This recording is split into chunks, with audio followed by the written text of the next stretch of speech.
Welcome back, Film Force fans. His name is Jordan Wiltshire. Rumour has it he was born and raised in South Detroit, and he took the midnight train going anywhere. All we know for sure is he loves all things geek, and today he is ranking the top 5 post-apocalyptic films. Okay, let's start ranking these films. Now, before I do, let's define post-apocalyptic. Okay, because people will say, oh, why didn't this go on it? Well, that's not post-apocalyptic. I'm talking about films that are taking place after the apocalypse has already happened, after something has changed, maybe years after, maybe only 1 year after, but something has changed desperately. That means the world is not as it was. Okay, films like 2012, Day After Tomorrow, that's all during the apocalypse. They're apocalyptic films. Films like Hunger Games, Blade Runner, they're dystopian futures. Okay, that's dystopia, not post-apocalyptic me. Yes, there might have been an apocalyptic event that caused them to become dystopia, but to me, they're mainly dystopian films, and I'm focusing on post-apocalyptic films. And this is in honour of Pacific Rim 2. And you might be saying, is that post-apocalyptic? It sort of is. There was monsters, the world changed, it's many years after. There is something apocalyptic or post-apocalyptic about it, is they're now trying to rebuild. In that way, to me, it's technically post-apocalyptic, but some of you may disagree. Number 5. So my number 5 is probably not the greatest post-apocalyptic film, but it's my personal favourite, just because it's a concept we hadn't really seen. It is 2002's Reign of Fire, directed by Rob Bowman, and starring up-and-coming actors at the time like Christian Bale, Gerard Butler, and Matthew McConaughey. Now, you might think, that film, is it that good? I just think the concept of it, dragons were actually real. They were hibernating because they killed their food source, the dinosaurs. They started hibernating until the planet was ready to feed them again. That's very clever. I like that. We see that montage in the opening credits where we see how they took over. You know, I'm thinking, surely they would have just shot nuclear weapons. They did, but for every one they killed, there was many more taking their place. Okay, they didn't know how to stop them. And dragons breathing fire are pretty scary. And then cut to many years later, there's not many settlements left, we discover. And one is led by Christian Bale, who was the kid who we first see in the opening part of the film who discovered the dragons. Now, there's some great scenes in this film, okay? You've got the skydiving to catch dragons, to kill dragons. You've got the final battle at the end, okay? You have Matthew McConaughey playing an American. He's basically unrecognisable. And you have the very interesting storyline of, do we eat now, or do we maybe starve and wait for the food to germinate so we can survive another year without knowing if we're actually going to survive this year? Okay? It's such a gamble in this world. And the fact that they think they might be the only humans left is even more intriguing. And another thing I love is Gerard Butler and Christian Bale's character acting out Star Wars to entertain the kids. Okay? Because they're going to be using the stuff that they knew as childhoods when the world was functioning. Okay? And it does leave it on a bit of a cliffhanger, saying they haven't seen dragons in a while, and they found and made contact with people in France. I would have loved to see a sequel, and I hope they still do a sequel to this film. Number 4. My number 4 is Dawn for the Planet of the Apes. Now, you might say, why haven't you chosen some of the old Planet of the Apes films?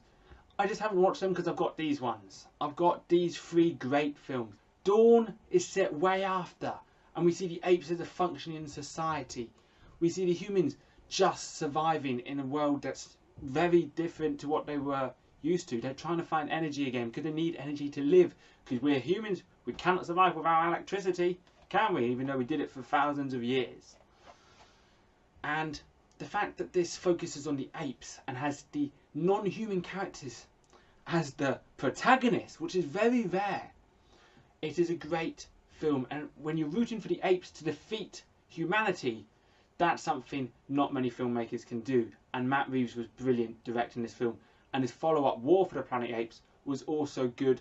And you've got actors like Jason Clarke, Gary Oldman, having those two human sides. One is wanting to live peacefully with the apes, and one is wanting to destroy them.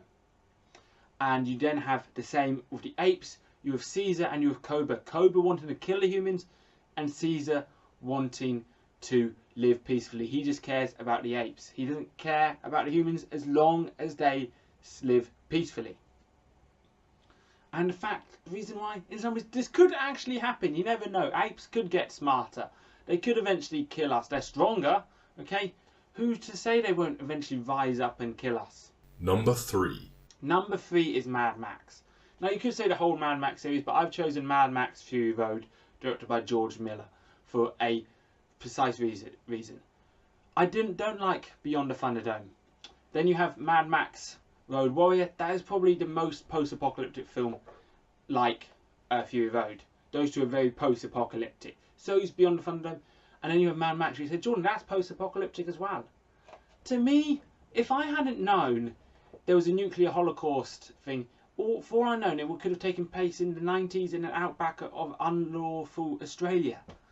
There was still police. There was still all this thing. There was an ice cream shop.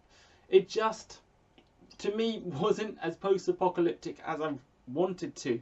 But then you have Road Warrior, which is definitely post-apocalyptic. And then you have Fury Road. Now, Fury Road is unlike any other post-apocalyptic film in the sense that you don't really know what happened. And you know there's no water apart from that pump, okay?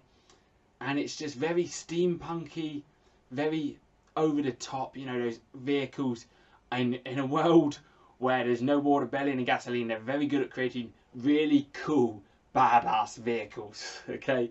It's amazing. And it's basically just one car chase back and forth. But it works, and the characters in it work, and you understand how it builds the universe, how it builds the character of Mad Max, is why it is number 3 on my list. Number 2. Now, my number 2 is another great film, and it is The Road. Now, it almost made number 1, but for one reason, it didn't leave us with a glimmer of hope, and it's quite hard to watch. I've only watched it a couple times because it's so hard to watch. It's directed by John Hillcoat and is based on a book of the same name and stars the main character of Viggo Mortensen. Now, this one again, it doesn't mention how this apocalypse occurred. We do see flashbacks of them. I think they're still living in an apocalypse in the flashback, but it's not gotten this bad yet. But in this film we see cannibalism. We see a father trying to defend and fight and create a life for his son. And we see how skinny they are. We see there is no hope in this world. They're going to the ocean. I was only 13 or so when I watched this film. I was thinking, they're going to get to the ocean. There's going to be a community. There's going to be a community trying to build. No, it's just desolate. There's no animal life, barely. There's no food. Okay, only food from cans and stuff that are left over. So you have cannibals hunting other humans.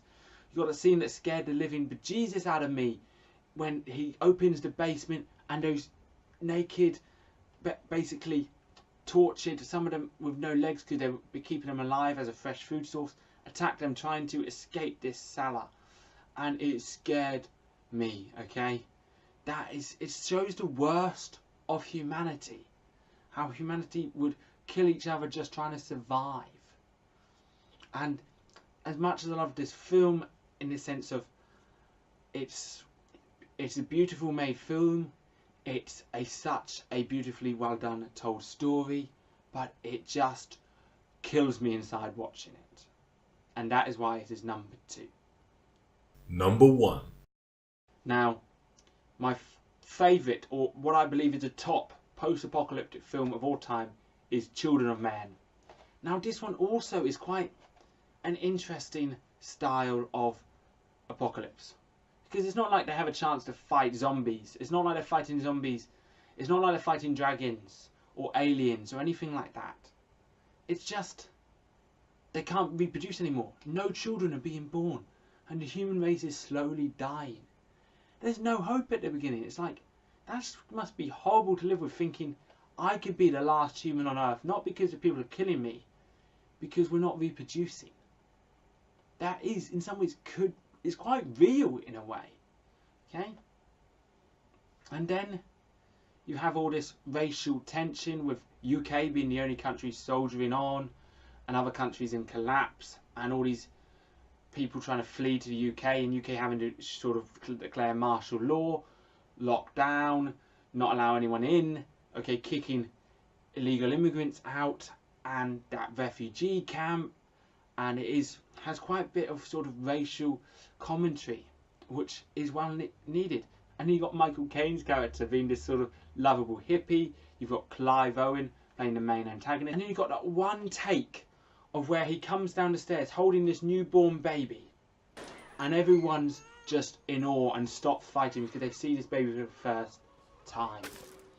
It is so harrowing and so real, and the reason this is not number one, because it does leave you with a glimmer of hope.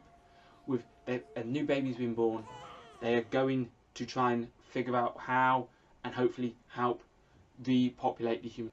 Now, what are your top 5 post-apocalyptic films? Let me know in the comments below. Okay, did you like my choices? Did you hate my choices? Have you seen these films? Let me know. Follow me on Twitter, and until next time, bye. Thank you so much for watching. If you enjoyed it, do hit that like button or head down to the comments below. And don't forget to subscribe for the latest videos. May the Force be with you.